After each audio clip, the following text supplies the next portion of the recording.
Guys, mag-update ako kasi nakaubos na ako ng isang box na ito. Dalawa tong box na to.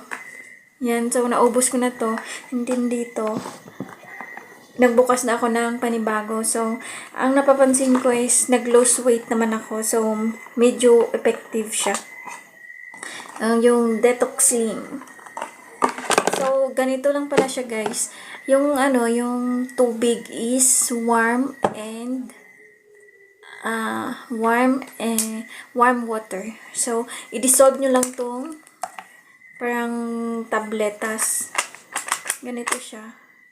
Tapos, i-dissolve mo lang siya dyan at makikita nyo yung gumaganon siya. Yung parang ganyan. So, ganyan.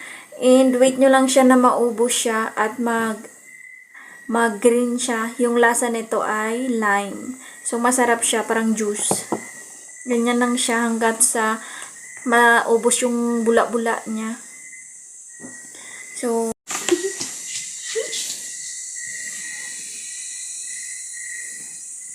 guys. So, yung nito is Detox Slim. Ayan siya. Siyempre, bago kayo nito, ay tatanungin kayo sa inyong mga timbang. So, ganito na siya. Pwede nyo na siyang inumin pagkatapos niya maubos yung tabletas. So, ganito na siya. Then, inumin mo lang.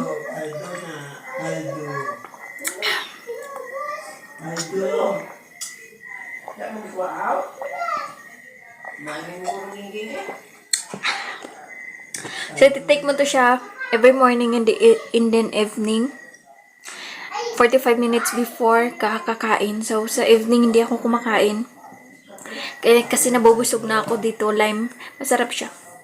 So, ayan lang guys. So, legit siya. Nakakabawa siya ng timbang. Kaso lang, siguro marami ka pang inumin na ganyan. Kasi para sa akin, parang nararamdaman ko konti pa lang yung timbang na nababawa sa akin. So, thank you so much for watching. See you in my next one. Bye!